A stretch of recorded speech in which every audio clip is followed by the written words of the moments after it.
2 months, he said, okay, no more going away.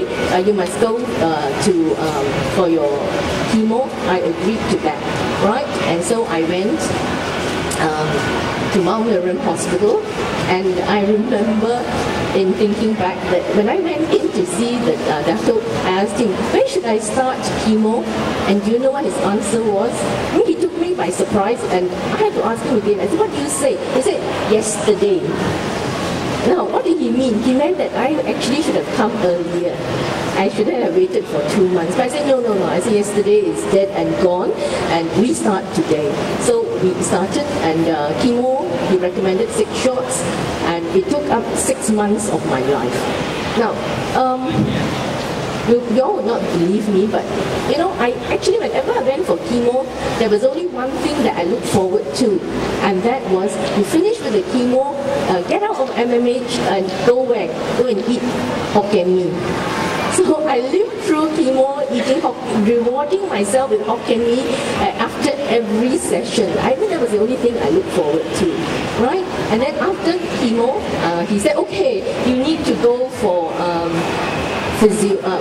radiotherapy. I also agree, but that was a breeze, right? That was nothing compared to chemo, but chemo was actually not that bad for me, because once I had my Hokkien Mee, I was okay, comforted, my black cup of coffee, okay, then, you know, I continued doing what I wanted to do. I think that was important, that I was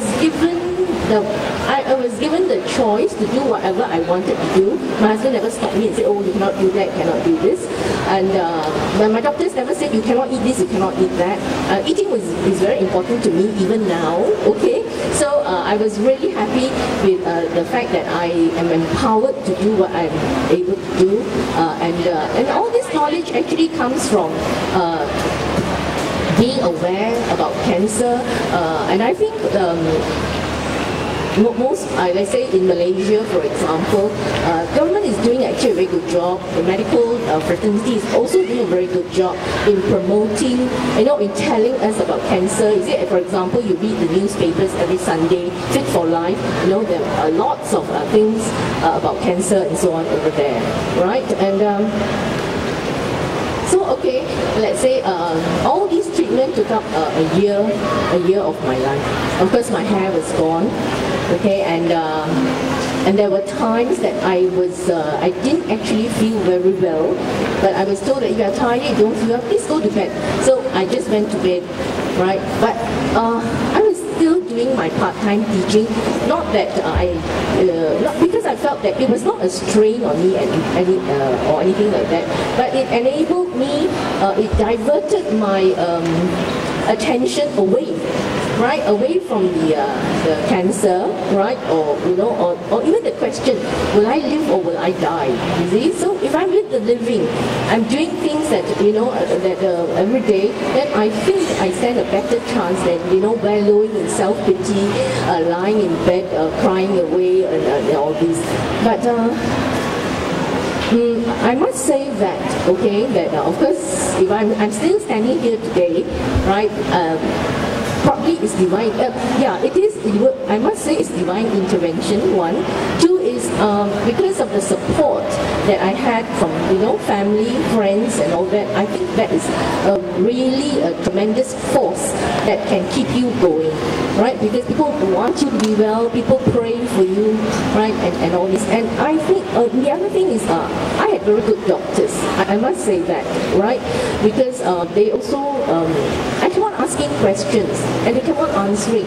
In thinking back now, I think that, you know, sometimes I was silly enough to ask in one session the same questions many times over.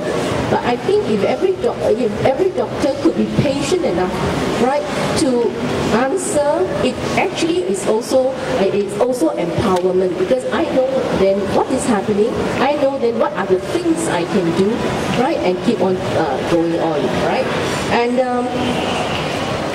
Okay, now what happens, okay, the big good things about chemo is, when I was sick, I was treated with so very well. I was feted, I was dined, and I was wined. Everybody was, milling around to help, and I feel that that is very important. And I feel that all of us actually should give a helping hand to people who are sick, right, and help them, to encourage them to go on, encourage them actually not only encourage to accept treatment, for example, right. So after that, okay, the radiotherapy and all that,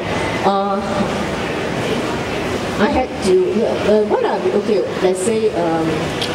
How did I feel in the course of going through this treatment? Because I felt a bit hemmed in, because life was quite rigid in the sense that every 3 weeks I had to go back to the hospital for the chemo. After that, every day I have to be at the hospital for the radiotherapy. But having lived through all that, right, and being able to be here today, right, I'm happy that I really forced myself to go through the regime, and I am happy to be here today, right. And the other thing is, in looking back, right, I find that every step of the way, actually all those people who treated me were men.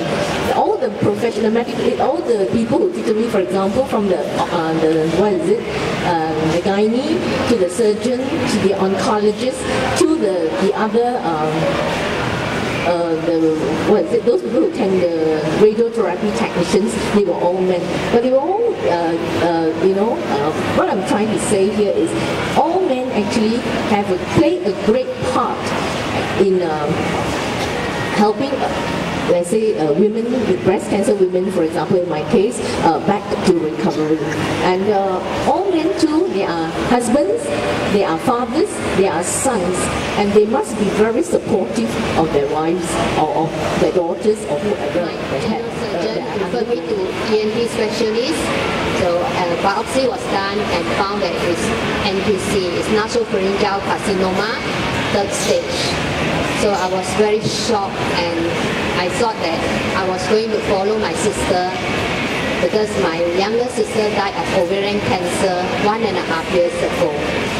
Okay, I went for my treatment, my radiotherapy, for 35 times in Kuala Lumpur. After initially it was very suffering because of the side effect of the radiotherapy, the ulcer in the mouth and dryness and loss of taste buds. But in fact, I nearly lost my fighting spirit. I was going to give up, but eventually I fought very hard, because I felt that I must fight very hard to survive, because I need to take care of my husband and my son. I got only one child. That year my son was at Form 4. So I told myself, if I were to go away, my husband would have to suffer very much, because a man has to earn a living and do housework. So I fought very hard, not for anybody, it's for my husband and for my son. Finally, I survived. After the 5 weeks of radiotherapy, my oncologist did a scan on me and found that the tumor deep in the nasopharyngeal area disappeared. I completed my 7 weeks radiotherapy, and I didn't have to go for chemo treatment. So a lot of friends and even doctors, they were very surprised. The stage 3 NPC patient, which has spread to the lymph nodes, didn't have to go for chemo and survive for nearly 13 years. After my treatment, 6 weeks after my treatment, I went back to office to work, and a lot of friends and relatives, they were very surprised. They said, "Oh, so fast you're back to work." Then they started to refer patients to me. So that's how I started my sharing with patients in the month of May 1995. And after that, together with two friends, we started a cancer support group under the umbrella of Romano, the HAWA, State Women Development Center at Complex Masyarakat Penyayang. initially, for the first 2 months, no patient came, zero.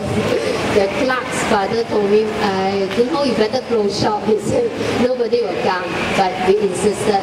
And today we have many members, and the first dance, the 5 survivors, is from our group. They are from our groups. Today we have a few of our survivors giving sharing.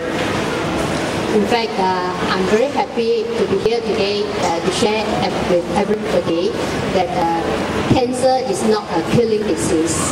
If you were to come to our center, you see so many survivors, right? And so many of them, when they first came, they were very sad, they cried, they were very depressed. But when they survived, today, all of them, in fact, they started to help the new patients.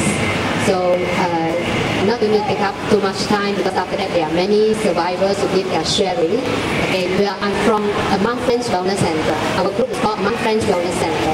Okay, every Wednesday 3 to 5 we do sharing with patients. If anybody who need help, you can always come to our center at Complex Masyarakat Penyayang. Okay, thank you.